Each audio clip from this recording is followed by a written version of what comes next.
What's going on, YouTube? OCD for EDC here. And what I got for your face balls today is a box I'm sure everyone is familiar with. This happens to be a brand new Spyderco Shaman.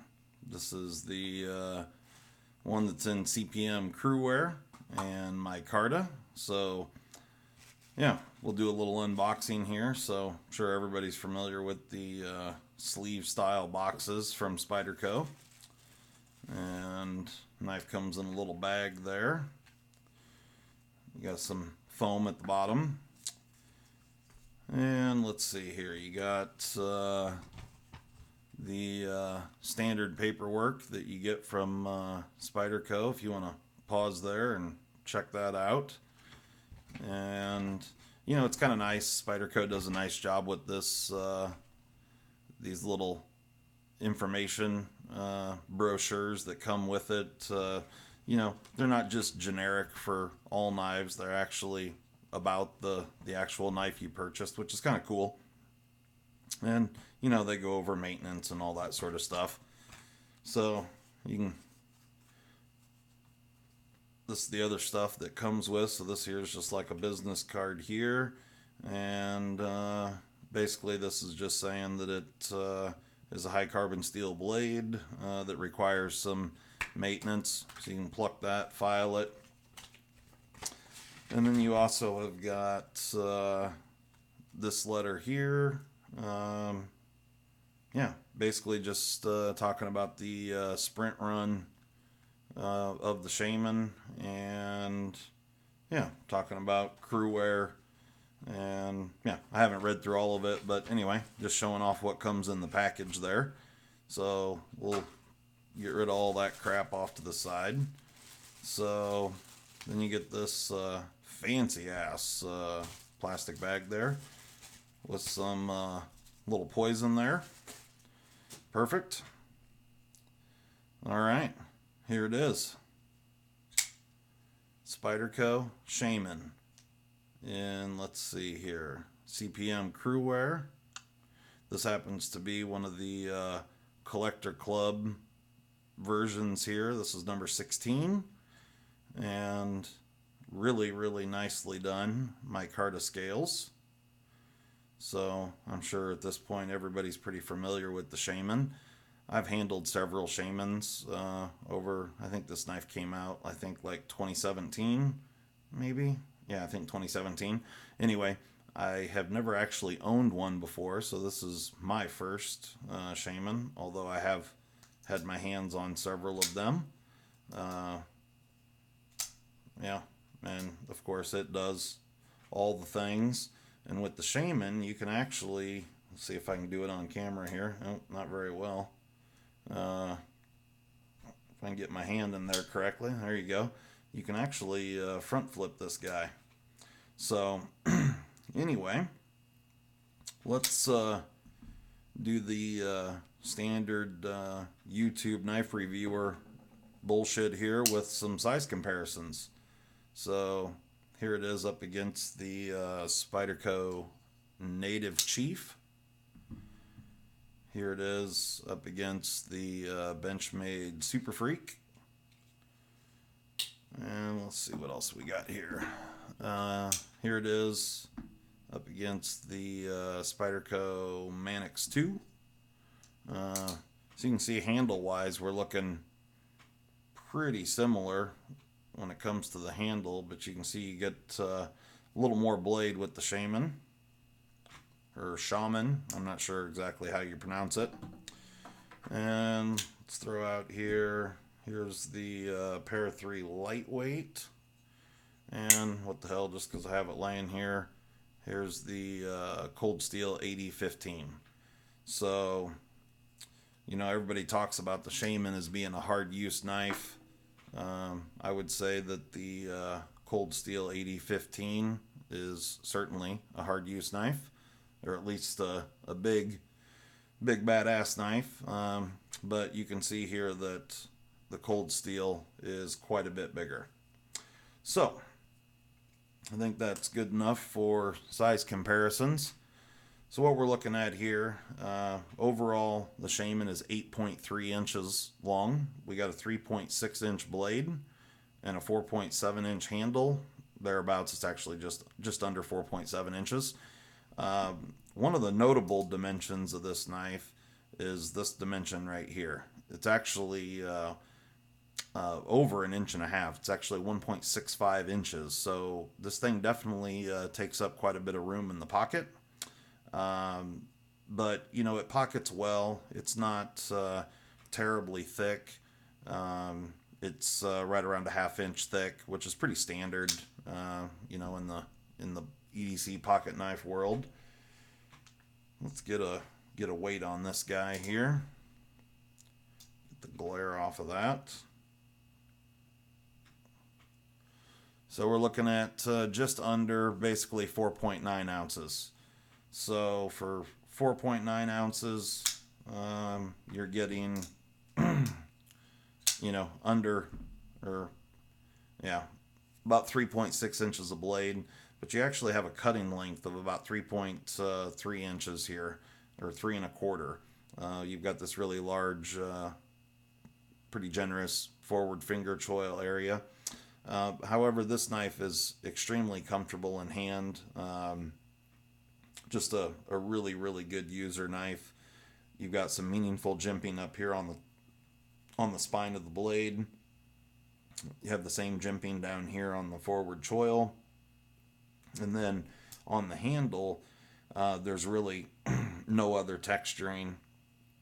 Everything is nicely contoured. You've got, you know, really just a really large radius here. The scales themselves are flat, but then they almost feel contoured just because of how large that radius is around all the edges.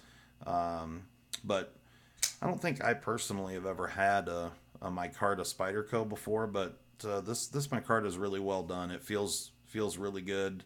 It looks nice. Yeah, I think it'll wear extremely well and patina nicely. As far as the Cruwear goes, I don't have a ton of experience with Cruwear. I have had a few knives that have been sporting Cruwear steel, but I didn't have them around very long, so I've never really done any sort of longevity testing or edge retention testing with Cruwear, so we might have to do that with this guy. But we'll make this one pretty quick here.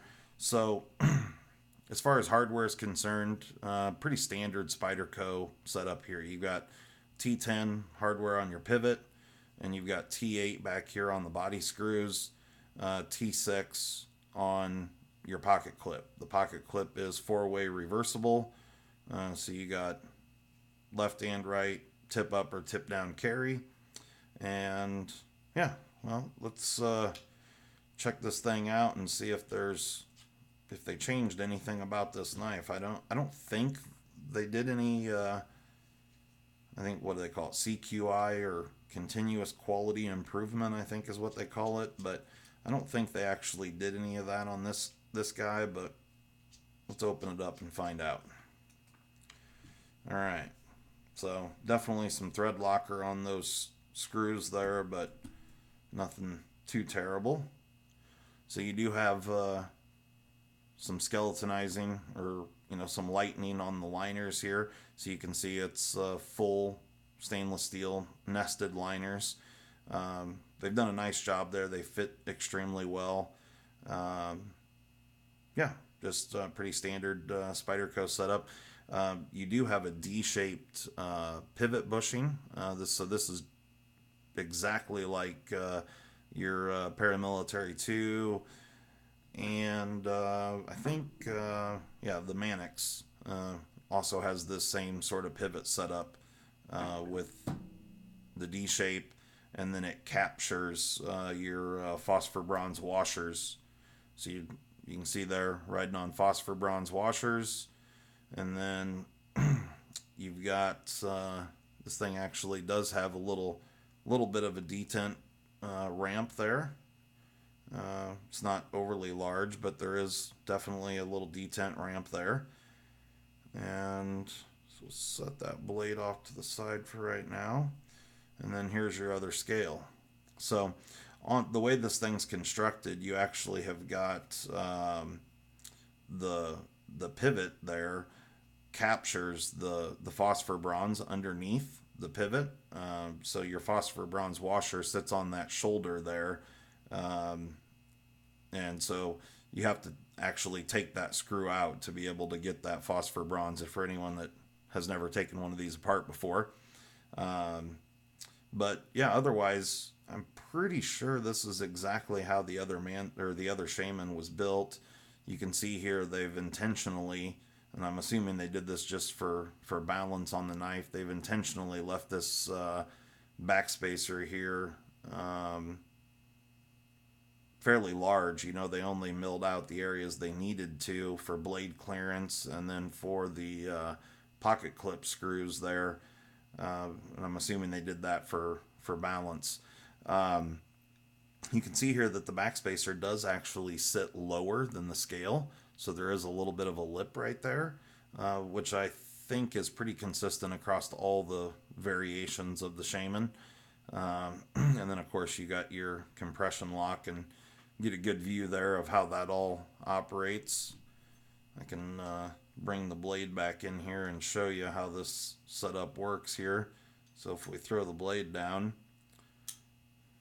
yeah, I'll get that washer in a second here. But so anyway, as the blade comes around, you can see that compression lock snaps up, and so you've got the compression, the metal of the compression lock is pinched between this pin and the tang of the blade right there. So, you know, and then you also have the blade stop, so you've got the blade hitting this pin here, and then you've got the force. That pin is actually, you know, capturing the blade in all directions. So pretty simple construction, nothing too crazy. And we'll put this, put the washer back on there. Pretty straightforward, and yeah, it's kind of what I expected to see. Just I've taken several Spydercos apart over the years, and so yeah, it's pretty straightforward. The D-shaped pivot is definitely a nice nice deal there. Get this blade, there we go. Yeah, I see some manufacturers these days not doing things like D-shaped pivots, and that's just an absolute travesty in today's world, when you can get you know, what I would consider to be budget knives that have you know, things like detent ramps and D-shaped pivots. And anytime I see something, you know, an expensive knife that does not have those features, it's pretty disgusting. Just need to line up that D shape there. So, alright, now that I'm done fumble fucking around with that. Oh, that's a T8. So these are T10, like I said, on the pivot screws. Get that guy in there. Perfect. So I personally am a pretty big fan of Micarta. It's always been one of my preferred handle materials. And like I said, I'm pretty sure this is the first Micarta I've ever had from Spyderco. But it's definitely nicely done. I like the color of it. It looks good. And let's see where we're at here on this pivot. Loosen that up just a little bit.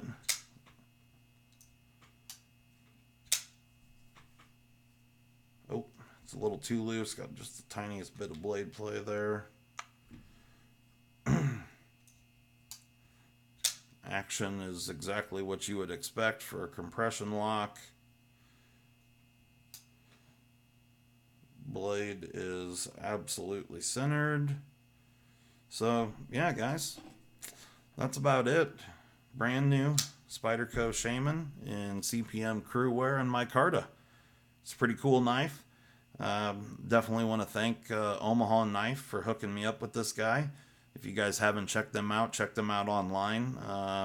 And I know that they actually have quite a few of these coming, so I'm not sure when the standard order is going to ship or when it will be in stock. But if you guys are interested in the Spyderco Shaman or really anything else, check out Omaha Knife. Talk to Curtis or Ann. They're just good people. They don't pay me anything or nothing like that. They're just good folks that, yeah, take care of my my knife addiction, I guess. So keep it on the DL. They're my dealer. So anyway, guys, have a good night and thanks for watching. We'll see you next time.